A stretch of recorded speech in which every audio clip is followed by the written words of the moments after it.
Before I start this video, let me take 30 seconds to tell you something about Exergic. Exergic is India's most trusted and most experienced institute for online GATE preparation. I am Chandresh Mahajan, founder and chief educator at Exergic. I am an All India rank 37 in GATE Mechanical Engineering, an ex-Indian Oil officer having 7+ years of teaching experience as of now. These are the GATE 2021 Mechanical Engineering toppers from Exergic. You can find their preparation strategy on Exergic's website. To know more about our GATE courses, you can visit our website or contact us on these details. Also, you can download Exergic GATE preparation app from Google Play Store. The link is available in the description of video.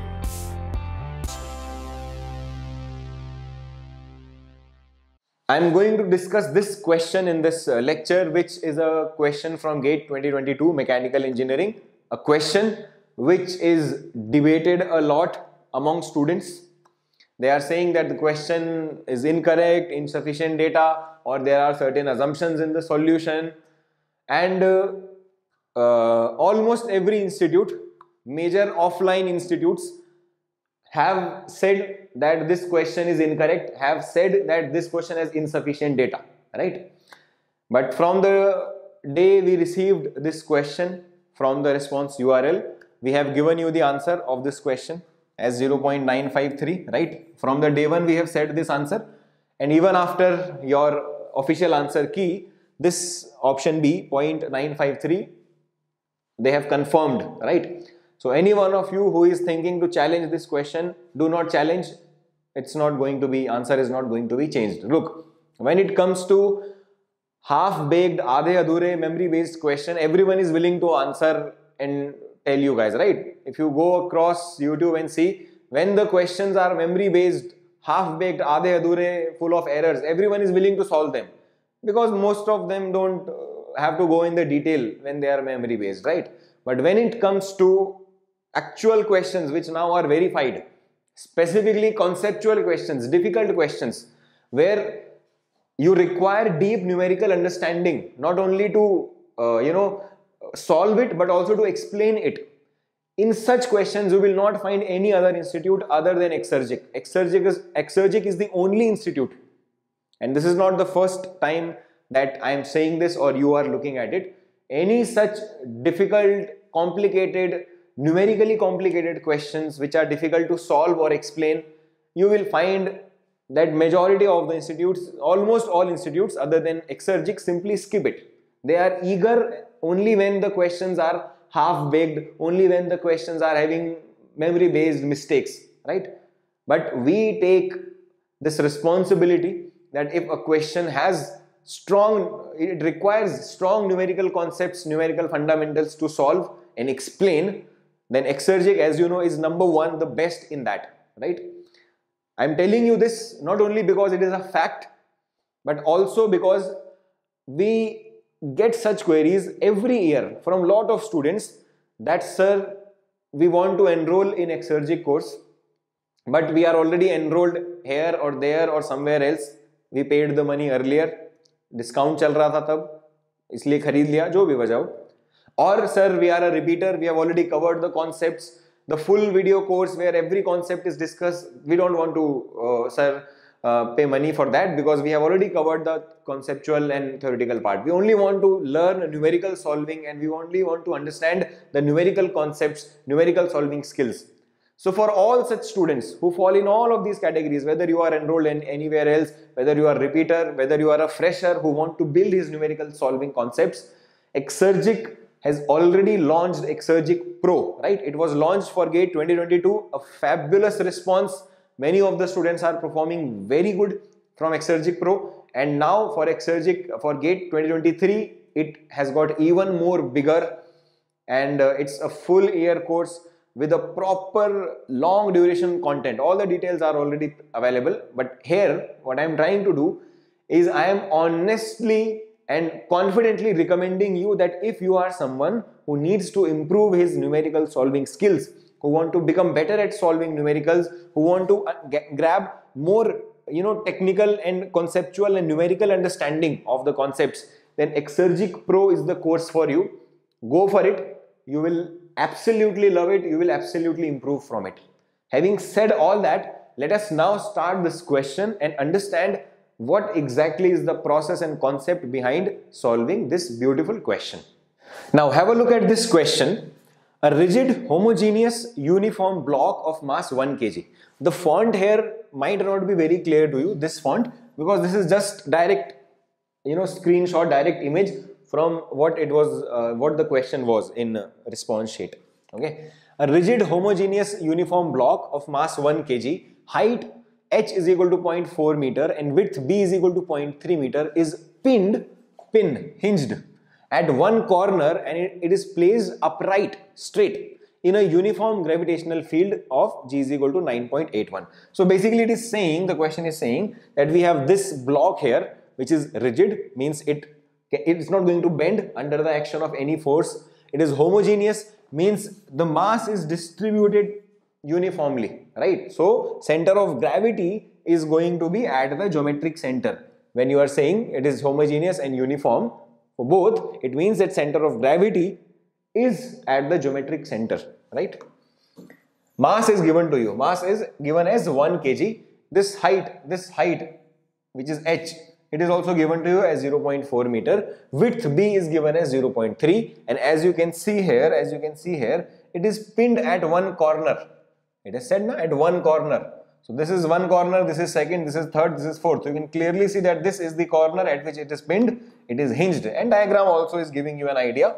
A shape like this means it's a hinge, correct? So it is hinged at that corner. Some of the students may confuse and think this is a hinge. This is not a hinge, it's a roller support. It's clearly visible here, right? And in the next line it says supported by a roller in the configuration shown in the figure. So it is supported by a roller. As you can see, this is the roller support which it is receiving. Now a short duration. Now the real question starts from here. A short duration impulsive force F. A short duration impulsive force F means this F that you have been shown here, it is not a continuous force. Generally, whenever we talk about and whenever we represent that there is a force acting on a block, or in all those cases, we consider that force is acting constantly throughout the solution, throughout our study. But here it is saying that it is a short impulsive force, means this force that you are seeing here, actually this force is not acting throughout, it is acting for a short amount of time, delta t or dt, and it's a short impulsive force. So maybe there is some push that you applied and just released, or maybe this block got hit by something, maybe there is some ball that you have and you threw the ball on the block. The ball is going to come and hit it. Ball will interact with the block for some duration of time dt, for small duration dt or delta t, and in that duration it is going to transfer some impulse, or maybe by hand you just pushed it and released it, right? You are not constantly pushing it, you just pushed it and you took off your hand by giving a short impulse, right? A push for a smaller duration of time, not a constant one that you kept on giving. Understood? So this is an impulse. We all know what is an impulse. This is what an impulse is. So it produces an impulse of IF. I will use J in place of IF. I will represent this with J because we are going to use moment of inertia in this question. So I anyway is going to come about a point.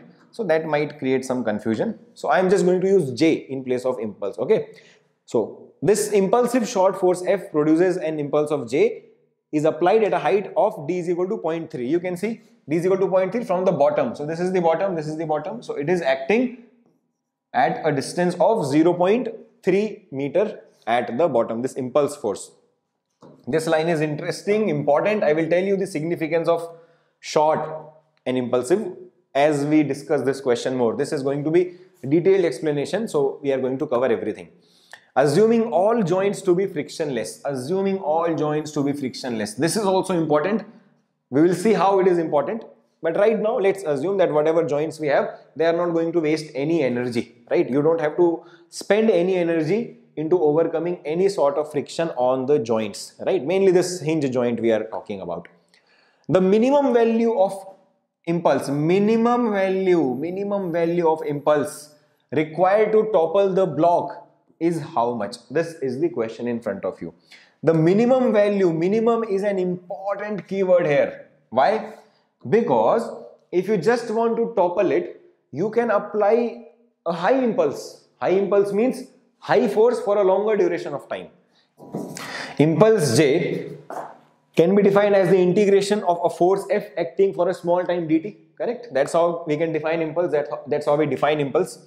Or we can also write it in simpler form like F delta t. Right? It depends upon if dt is extremely small, very short duration, then we can prefer it representing it like an integral, like we do for all other cases. So question is saying that what you need to do, you need to tell the minimum value of impulse.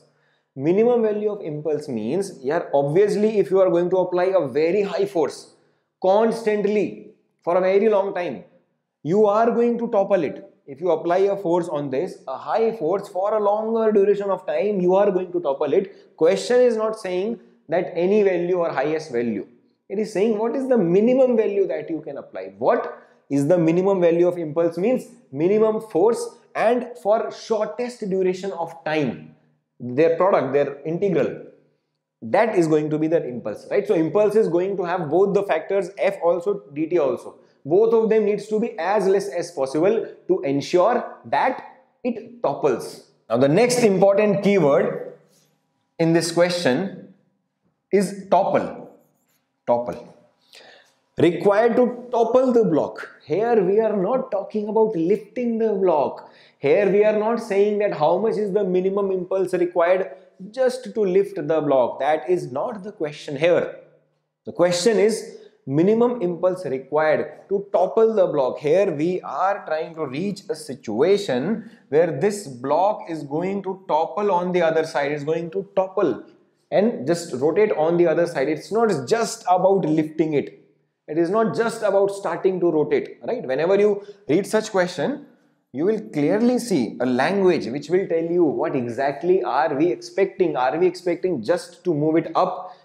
Are we expecting just to lift it up? Are we expecting it to topple? Is it a force? Is it an impulse? All these things change the approach to solve the question. We have solved a lot of such questions where there is just single force. How much force will be required to move it, to lift it, to just lift it? How much force is just sufficient to lift it? Right? All these types of questions we all have solved. So there it's a constant force. We don't have to bother about impulse. But here it is impulse as well as it is asking to topple it.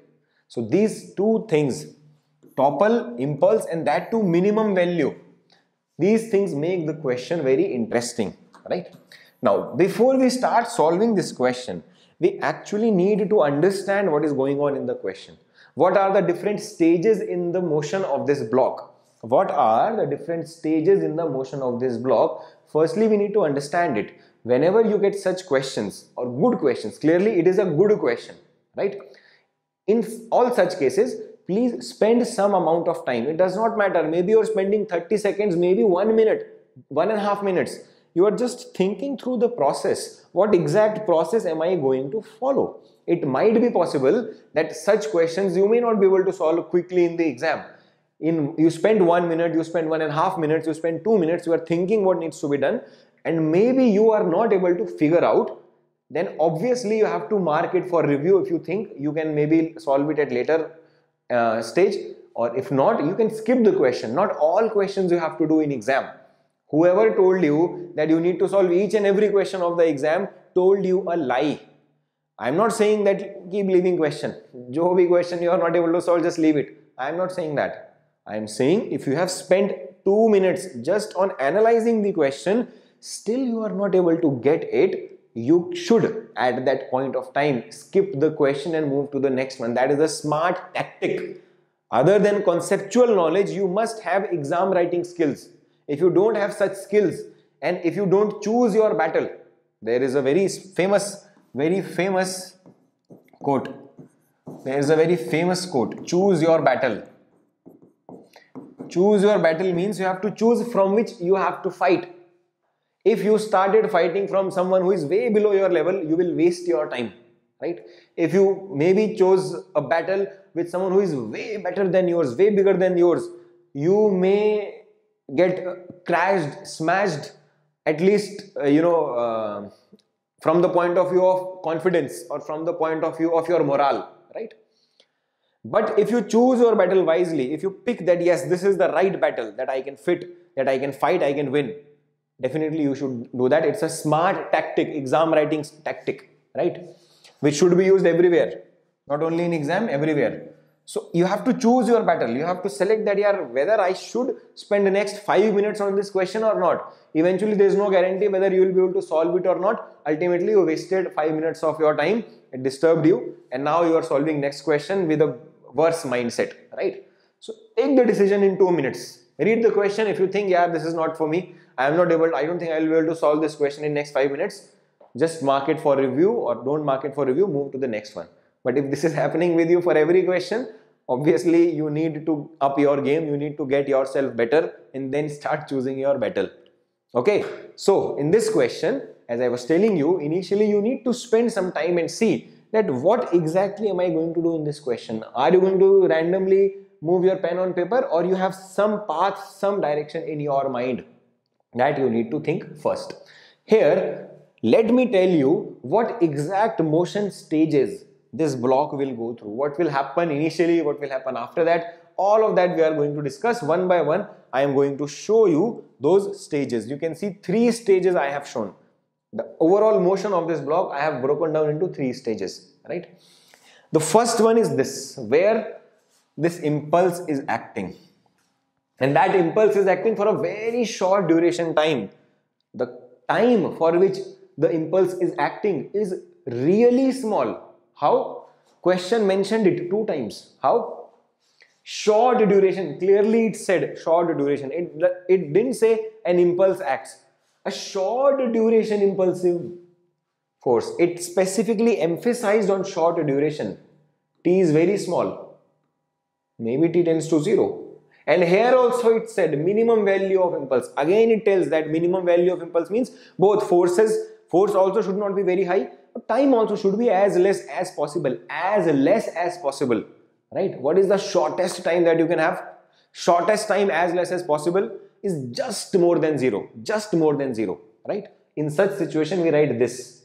T tends to 0, or we can write it as dt. Right? dt. Where you can see where this time duration delta t, dt time, during which the force is acting, that is tending to 0. Correct or not? So this is how we can represent this time for which the force will act. A very small time dt, almost tending to 0, for which the force is going to act, the impulse will be existing. How we know that? From the 2 keywords. 2 keywords the question gave you, right?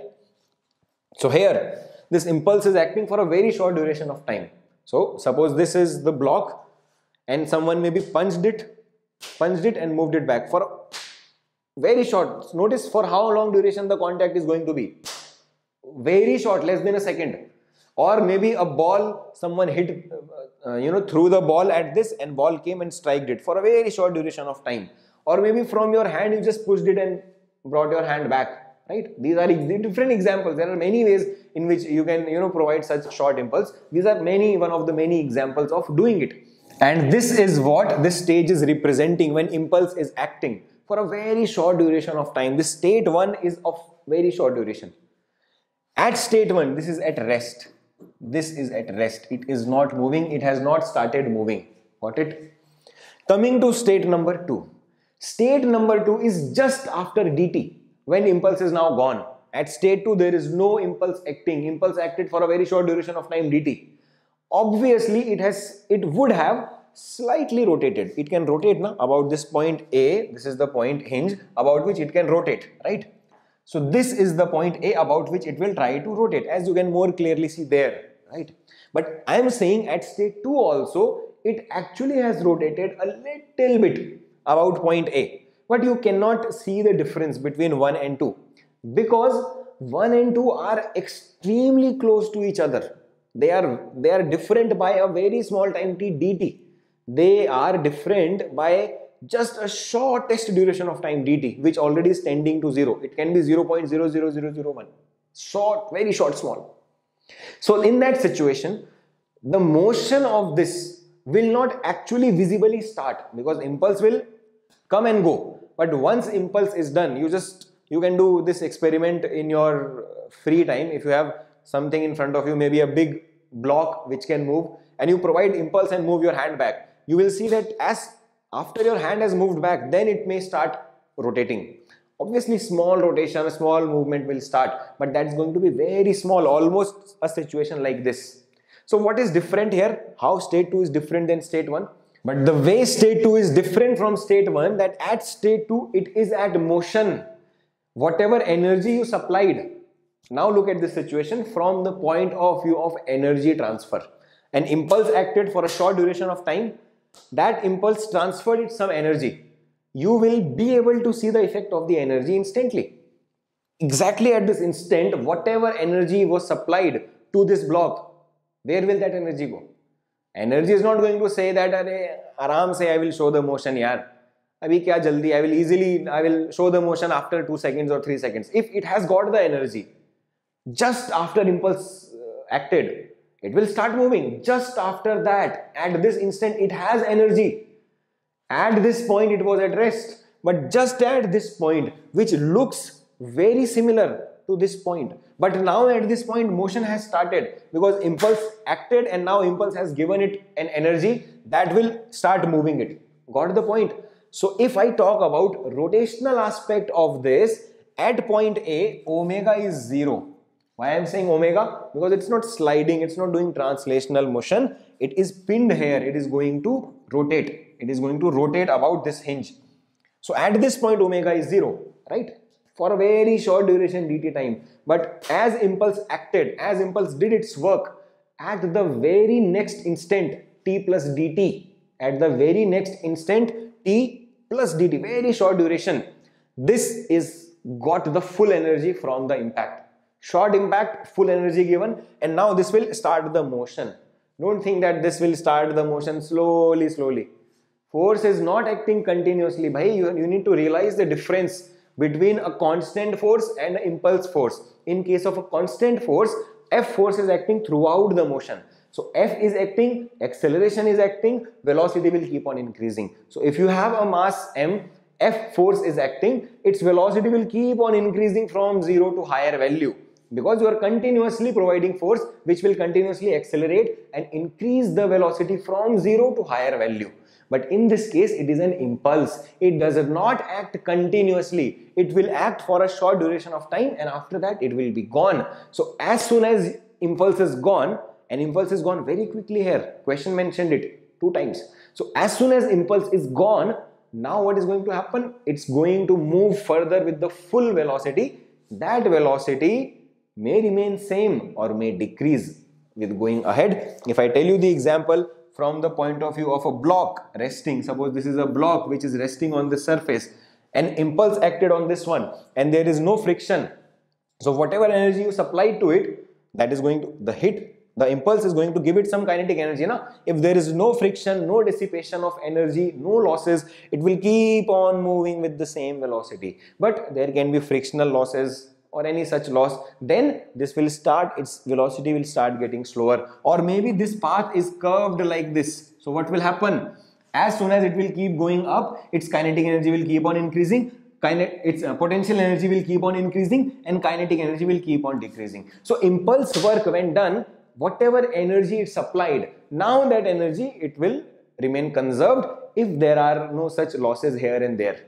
Getting the point? Same is going to happen here. Impulse provided with some energy, whatever omega it has got here, it is not equal to 0. That omega and that energy, basically that energy, that kinetic energy will be continued further, and then after that it is going to rotate like this. This is the third stage. Third stage is also very important here. As I told you, this is a question which requires very extremely careful analysis of motion, which might not be possible in the exam pressure in those 3 minutes. That is why these are those concepts which, if you know already, if you have gone through already, if you have understood and solved such questions, only then you will be in a state to quickly solve them in 3 minutes. Otherwise, you may take 4 minutes, 6 minutes, 8 minutes, maybe 10 minutes to solve this. Here, again I will come to the keyword minimum. Again I will come to the keyword minimum value of impulse. Look, if this force F is very high or this impulse is very high, there is a chance that this block will move very fastly, will topple very fastly. Let me repeat it. Question is asking minimum value of impulse which will topple the block. Minimum value. As I already told you, if you apply a very high impulse, obviously this can topple. Obviously, if you apply very high impulse, very high force, very long duration of time, it will topple. But the question is not asking you any value that will topple it. It is asking minimum value which will topple it. Which means that whatever impulse you are providing should be just sufficient to topple it. Just sufficient, right? Just like you solve any other question of force, minimum value of force required to lift, means it is just sufficient to lift it. Minimum value of impulse required to topple means it is just sufficient to lift it. Now, how is that related to state 3? Let me explain that. From about point A, it is going to topple and rotate like this. As it is going to rotate and topple, this G will keep on coming above A, right? This entire block, it will keep on rotating like this. So if it rotates like this, a state will come when G will reach exactly above the point A, right? And tell me, after this point, when G has reached exactly above A, do you need any impulse or any force to topple it? No, gravity will take care of itself. At this point, suppose there is a block at this point, you just touch it. Theoretically, I am telling you that theoretically there is such a block, there is no friction, nothing at all. If you touch it with a force almost 0.0000001, just that force, then what will happen? This G will shift on the right side of A. That G will shift on slightly right side of A. This is A, and that torque is going to topple it more. As it will topple, this distance will increase even more because G will go even farther. So even more, that the torque due to gravity will even more increase. It will keep on increasing as it will keep on falling. So after this point, there is no tension. There is nothing to be worried about. After this point, gravity will take care of itself. There is a negligible requirement. Nothing is required after this. But you have to ensure that force should be just sufficient to reach it up to this point. Minimum force. Why am I saying that just sufficient? Question is saying, sorry, not force, impulse. Impulse should be just sufficient to reach it at point G. And if you provide a very high value of impulse, it is possible definitely that this will rotate about A and will reach here. But maybe if you are supplying very high impulse, maybe at this point it will have its own angular rotational speed. If there is a block which is trying to rotate, let me actually get a copy and then I will explain you. Now have a look at this surface, or you can say this block that I have. If I apply, and this is hinged about this point, if I apply a very high force for a very long duration of time, definitely it is going to topple, right? Question is saying impulse which will just make it topple. I have applied a small impulse here. Look, the impulse is small, not enough to topple it. But if I apply an impulse which is higher, it may topple it. Question is not saying any impulse which will topple it. Question is saying the impulse which is just sufficient to topple it, means the impulse in which when it is at the topmost position, it will just reach there. It will not reach there with some velocity. If you apply a very high force, definitely it can topple and cross this point with some velocity. Question is saying the minimum impulse means it should be provided in such a way that when it is at the topmost position, it has just reached there, not with some velocity that I am here, yes, let's topple. Not like that. He has just reached there somehow, because after that gravity will take care of itself. Then you will be giving the minimum impulse. If you are trying to give it minimum impulse, it will be minimum only if this block is somehow reaching there, because after that now gravity will take care. After this point, as it reached at this point, after that gravity will take care of it, right? So it should be provided in such a way that at the topmost point its angular velocity is 0. If its angular velocity is non-zero here, then the impulse supplied is not minimum. That impulse is not minimum impulse. You have provided an impulse which is higher than the minimum impulse. Question is asking you minimum impulse in which it will just reach there and after that it will topple. Got the point? This is the significance of state number 3. That at state number 3, at this point, it has reached a point where it will topple. But since question is asking you minimum impulse, so at that point, its angular velocity omega is 0. Now at this point of time, some of the students can have a confusion that sir, omega is 0 here, na? So sir, it will stop there. How it will cross? How it will topple? It is for minimum value of impulse. Even if you apply an impulse which is 0.000000, keep adding 0. Even an impulse this time higher than the minimum impulse, just enough to slightly push it, it will topple. So answer that you are going to get by putting omega is equal to 0 here is almost the same. Or you can put omega is equal to 0.0000. I can put that this omega value we need to reach, because we reach this value means it will slightly move further, and after that, as I told you, gravity will take care. Gravity will apply torque. Torque will increase the distance of g even more. Torque will increase even more and it will topple. Keep on increasing and it will topple, right? So no need to be confused at that point. So basically from this discussion, it's very important discussion. We understood here, we understood from this discussion that what is the difference between state 1, state 2 and state 3. Here it is at rest. Let's say omega 1 we are calling 0. At this state omega is not 0, impulse has done its work, it has got some energy. Omega 2 is not equal to 0. And now this omega is going to decrease in such a way that at this point omega 3 should be equal to 0. Now some of you will think, sir, decrease, how decrease, sir? Sir, question mentioned that assume all joints to be frictionless. So sir, while rotating, this joint is not going to consume any energy. So how is it going to, how its kinetic energy, rotational kinetic energy will decrease? It will decrease because rotational kinetic energy is getting converted to potential energy. The same example that I gave you here by drawing a block. You have given it some impulse. If you keep increasing its potential energy, its kinetic energy will keep on reducing. So same is happening here. In this case, how do you decide when you have number of distributed mass? How do you decide its kinetic energy or its potential energy? You can use the center of gravity. So here this is the center of gravity G. This is the center of gravity G, right? And as you can see that if you topple it about point A, this is the distance AG. AG is not going to change. Body is rigid. The first term, first keyword of the question, rigid body. So this will make a circular arc like this. So clearly G is going to move up of this level. This is the datum, you can say. This is the datum. So G will start moving up, and at this point, this is going to be the distance of G from the bottom surface, right? That obviously is going to be some distance. We will calculate that distance. Don't worry. We will calculate that distance. So right now you don't have to worry that, sir, how do we calculate that delta y and all. But right now, you notice I have not even started solving the question. At this point of time, I have not even started solving the question. I am explaining you that how the examiner is trying to frame such a question, right? Where the motion you have to figure out what types of motion is happening. There are different stages of the motion that you need to figure out. Why is it happening?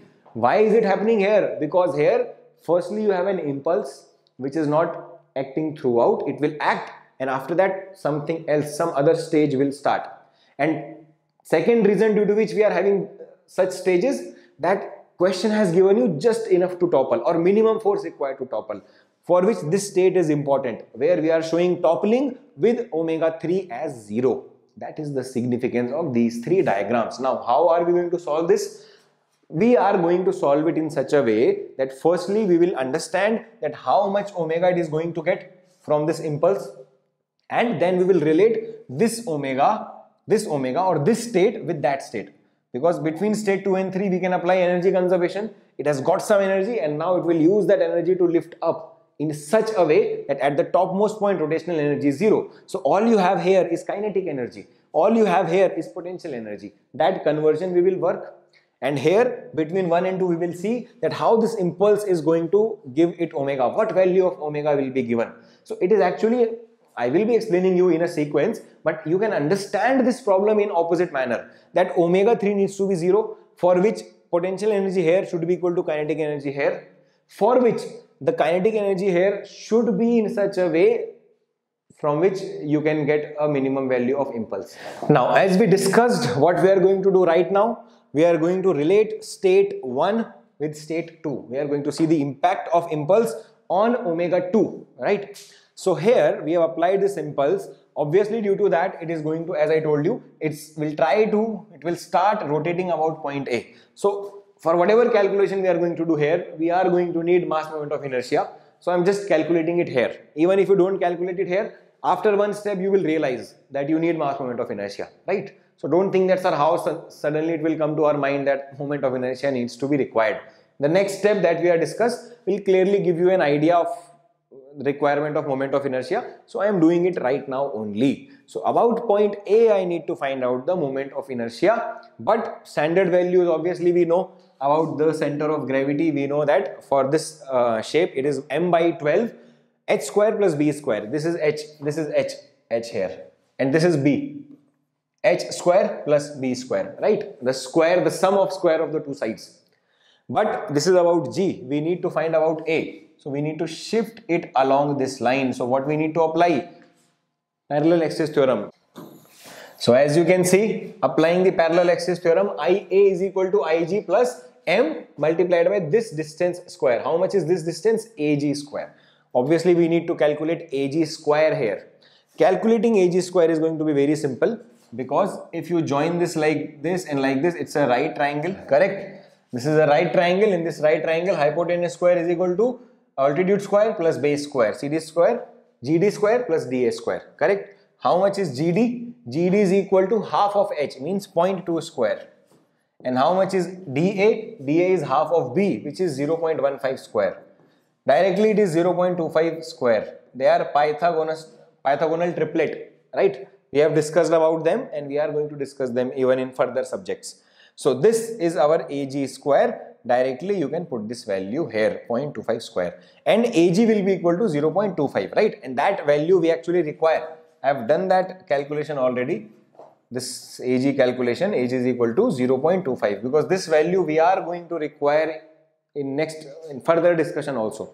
So directly 0.25 also we should remember. So AG square is 0.25 square. If you put this value here and if we solve it, ultimately we are going to get the value of I as 1 by 12. This is I about point A, and this is going to be used in further discussion. So as I told you that right now we are trying to relate state 1 with state 2, so that we can relate impulse with omega 2, with the velocity that it will, angular velocity that it will get due to impulse. What is the best way to do that? This equation, because that impulse, that force which is acting for time dt is going to have a moment about the point A, and that is going to give it some angular velocity, right? So why not equate that? Why not use this equation and see how they are related? So whatever is the net moment about point A, about this point A, is equal to IA, means mass moment of inertia about this point A, multiplied by alpha angular acceleration at that instant, right? The moment, net moment that we have is due to two factors. One due to force, other due to weight. And before I start discussing next line, there is one thing that you need to understand, that we are doing this analysis for short duration dt, for shortest duration dt, not for shortest duration. Dt tends to 0. Only in that short duration we are analyzing this, and on the basis of that we are trying to see that which one of them is going to have what effect. Got it? So I am considering both force and this mg, both of them are, we can see they are going to have a moment. So F multiplied by D minus mg multiplied by B by 2. This is a clockwise F multiplied by D, and this is counterclockwise mg multiplied by B by 2 about A. This is B by 2, right? And that is equal to IA multiplied by alpha is d omega by dt. Got it? IA value, you see, if we had not calculated that earlier, obviously it will come to your mind that okay, IA needs to be calculated. Okay, so now at this point let's bring dt on the, let's multiply this entirely with dt. Why am I trying to do that? Because f dt may give me impulse now. I am trying to relate now impulse with omega. So it's better that I multiply it with dt. So this will become fd dt, mg by 2 dt, and this will become ia d omega. Correct? So this is the expression that I am going to get. Right? Now in this expression, what I am going to do, that obviously this is in differential, I will integrate it. So we are going to integrate it for short duration of time dt, short duration dt, for which impulse acted, and just after that it got the velocity. So basically state 1 and 2 are just touching each other. Touching each other means they are just on the border of each other. Impulse stopped and the very next instant it got the velocity. It has got the velocity from impulse, it has got the energy from the impulse, which will be used as its kinetic energy. Again I am repeating here. Some of you will think that okay sir, so slowly its kinetic energy should increase. Arey bhai, why slowly it will increase? Force is not continuously acting now. If force is continuously acting, that increases the velocity gradually. Force here is an impulse which acted, gave all the energy, and now it's not acting. So whatever energy it has got, why it will increase slowly? Why? It has got all the energy, it will suddenly get the velocity of omega, it will suddenly start moving with omega.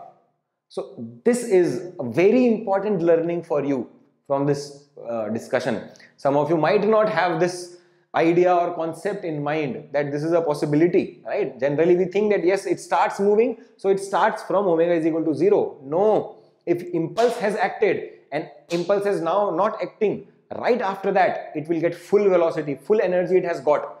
Gradual increase occurs when force is constant, acceleration is constant, so gradually velocity increases. Here it is not the situation. Both of them look identical. Impulse applied, the very next moment it got the full angular velocity. So point 1 and 2 that we are talking about are these 2 points, right? Just before and just after the impulse. Just before and just after the impulse. So here, if you look at it, we are going to integrate this dt from point 1 to point 2, just before and after the impulse, or during the motion when impulse was acting. So if we do that, if we put the integration sign, if we try to integrate it, one very beautiful thing will occur. Look, this d is a constant. Question has mentioned that it will act at a distance of 0.3 from the bottom.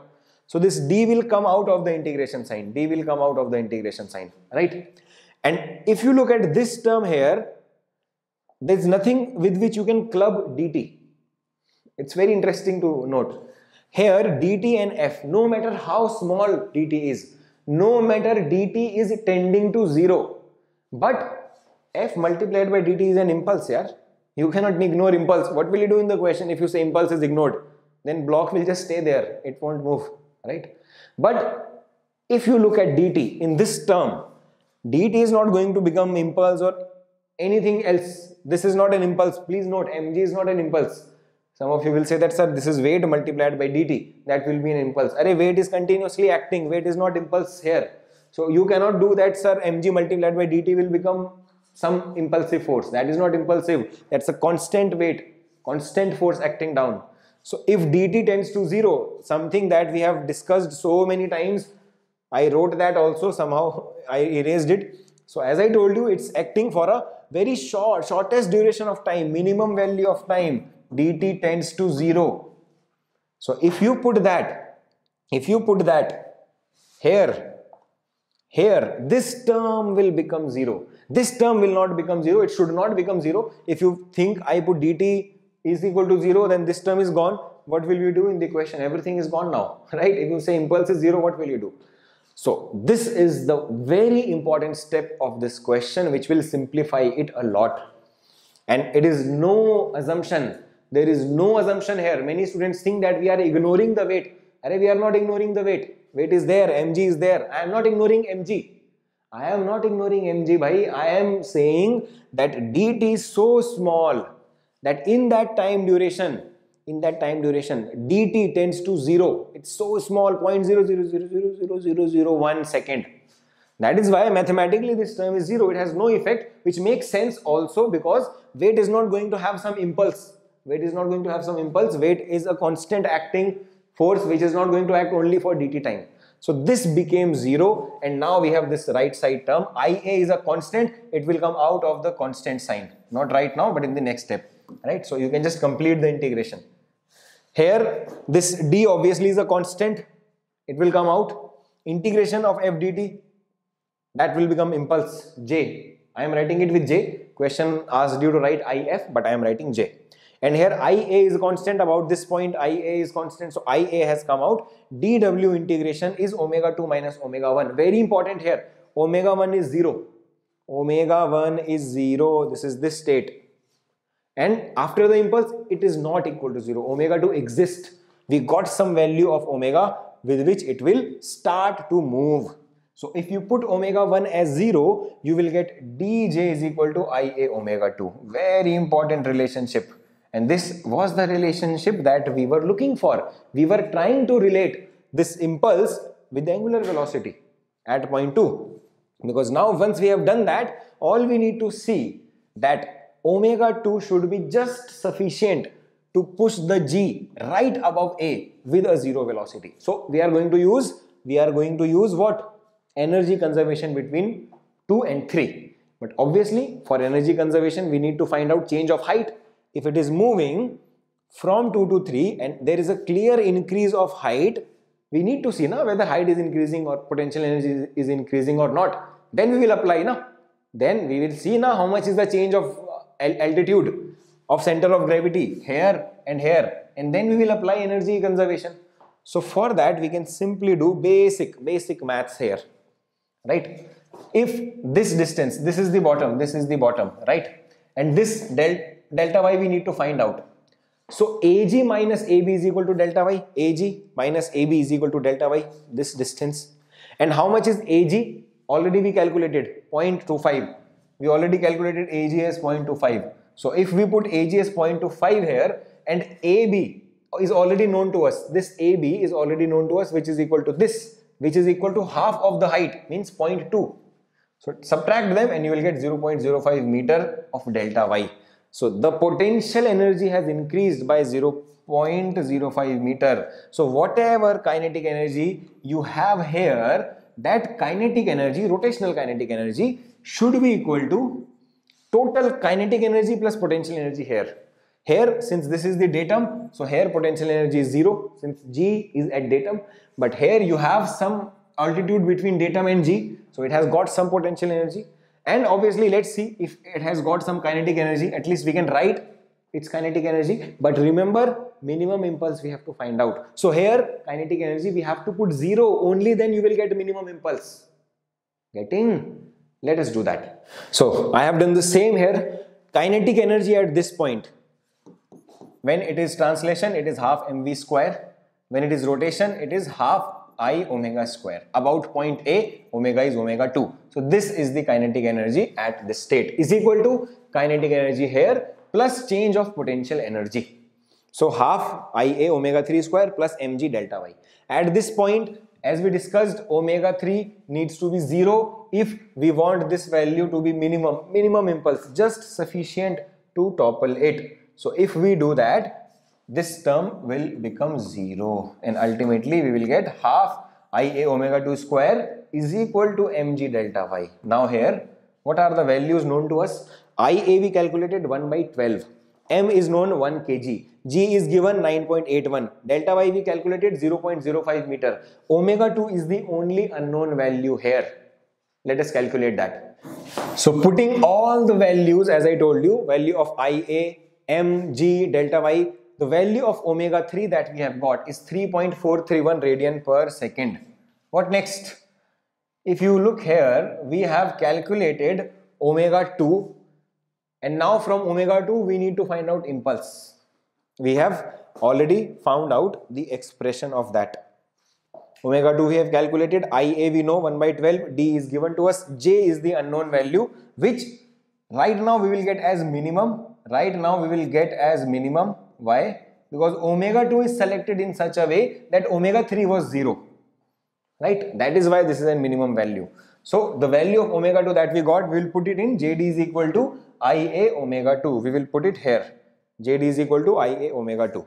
So D is 0.3 given 1 by 12, omega 2 we calculated, solve it. This is the required answer of this question, 0.953 Newton second, which is same as this given option. So this is how you solve this question. I'm sure this question will give you a lot of learnings, numerical conceptual learnings about how to approach such question where impulse is given to you. How can you break down such question? Even there is a question on toppling, such type of toppling. Obviously, you have learned a lot about when to consider topple, what should be the criteria and velocity condition for toppling.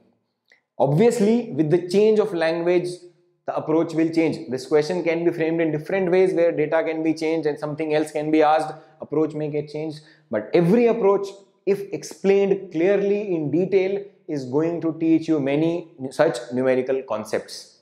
Let us solve more such questions.